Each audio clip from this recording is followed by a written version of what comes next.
Right. So, everyone's talking about this coalition of the willing meeting that just happened over in Paris. Big pronouncements and, lots of strong statements about, condemning Russia and supporting Ukraine. But when you actually look a little bit deeper and start to connect some of these dots, a really interesting picture starts to emerge about what's really going on over there. Yeah, it's fascinating, isn't it? You have this kind of growing disconnect between all the optimistic pronouncements you hear coming from these Western European leaders and the actual reality on the ground for Ukraine. And it really makes you question whether the human cost, the immense human cost to Ukraine, is being factored in at all in the current strategies. Yeah, absolutely. I mean, we keep hearing about defending Ukraine's freedom and security, but if you look at what's actually happening, there are reports of declining morale within the Ukrainian army and these shortages of basic things, ammunition, weapons, even personnel. It's not just an isolated report here and there. It seems like a pattern indicating that they're at a very real disadvantage. And I think, unfortunately, that's starting to be reflected in what we're seeing with the front lines. Yeah, absolutely. And, if you take a step back and look at the larger picture, the losses, for example, during the Kursk offensive, some reports are saying as many as 70,000 casualties, just an incredible number. And yet the reports indicate that they're continuing these offensive operations in what appears to be an incredibly challenging situation. So you have to ask yourself, what is the overarching strategy here? Is anyone really stepping back and saying, okay, what is the realistic potential for gains versus the immense cost in terms of human life when you pursue these kinds of offensive operations? It's pretty stark, isn't it? You see these, big shows of solidarity and support in these grand settings like we saw in Paris, and then you contrast that with what's actually happening to people on the ground. Ukrainian soldiers enduring these incredibly harsh conditions, the constant attacks on their cities. It creates a very jarring contrast. Now, two figures that seem to be really driving this current approach are Keir Starmer from the UK and Emmanuel Macron from France. And the language they're using is so interesting, isn't it? Starmer, for example, he described the meeting as very constructive and really emphasized this concept of peace through strength. So it begs the question, in a situation where the military balance of power seems to be very heavily in Russia's favor, what does peace through strength actually mean in practical terms? That's the central point, isn't it? I mean, all the evidence, all the reporting suggests that Russia's military advantage isn't just holding, it's actually growing. And we see constant reports about Ukraine shortages in all these critical areas, troops, reserves, ammunition, essential weapons systems. And of course, we have to remember that massive U.S. aid package that was announced last year has not been followed up with anything even close to comparable. Right. And, we're seeing efforts from the European countries. They're certainly trying to provide support. But the reality is that their production capacity just doesn't compare to what Russia's capable of, especially when it comes to these key assets, drones, rockets, air power, and then you have to factor in Russia's allies, Iran, with the drones. North Korea reportedly providing artillery shells that's adding to their advantage in these very crucial areas. And amidst all this talk of peace, what does that peace actually look like? It's very notably undefined. We know President Zelensky has been very clear about what his objectives are. No territorial concessions, maintaining the Ukrainian army, the possibility of NATO membership, and regaining lost territory given the current circumstances. That's a very ambitious set of goals. And it really raises a crucial point about leadership and strategy. President Zelensky has a lot of support in the West, but there have been reports alleging tactical disasters, significant losses of troops in offensives like the one at Kursk, and these ongoing operations. And it's just a basic military principle that offensive operations tend to incur far higher casualties for the attacking force compared to holding defensive positions. So when Keir Starmer talks about pursuing peace without a clear demonstration of strength to back it up, what's the underlying strategy there? He also mentioned that Russia is trying to delay peace, but another way of looking at it is that Russia has laid out very specific conditions for a negotiated settlement, and those conditions are directly tied to their perception of their strength on the battlefield. Right. That's a very important distinction you have to make, because from Russia's perspective, they have this military advantage. There's no real incentive for them to offer concessions. And their ongoing missile and drone strikes against Ukrainian cities, the devastation that those are causing, that underscores their ability to keep that pressure on. And while Ukraine can conduct retaliatory strikes, their capacity to do so is much more limited. Now, it's interesting that Starmer also mentioned a U.S. initiative for peace, particularly when there are all these reports suggesting President Trump's desire for a quick end to the conflict, potentially involving territorial concessions, something that seems conspicuously absent from the coalition of the Willings discussions. And this is where it gets really fascinating, because you have a potential divergence of approaches within the West. Some reports indicate that the U.S. has suggested using the administrative borders of the currently occupied provinces as a basis for a settlement, a position that aligns with Russia's previously stated goals.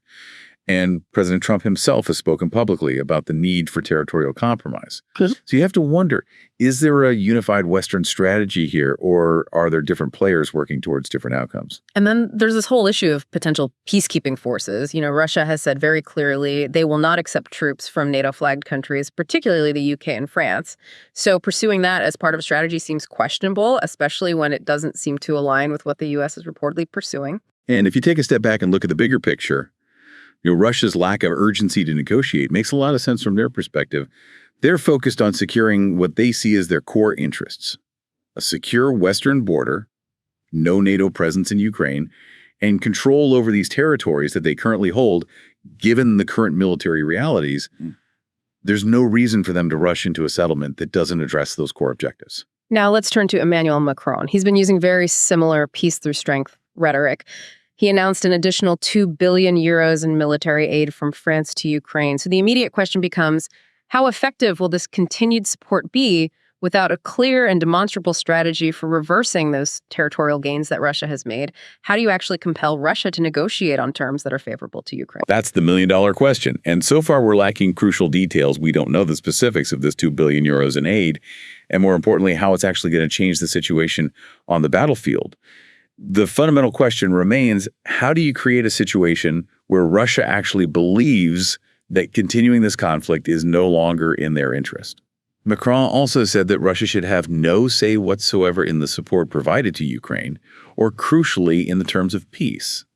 It's a strong statement, but you have to evaluate that in the context of the current power dynamics and Russia's demonstrated willingness to continue this fight to achieve their objectives. It's almost like we're seeing history repeating itself, isn't it? Remember the statements from former NATO Secretary General Jens Stoltenberg before the war, asserting Ukraine's right to choose its own security arrangements, the inevitability of NATO membership.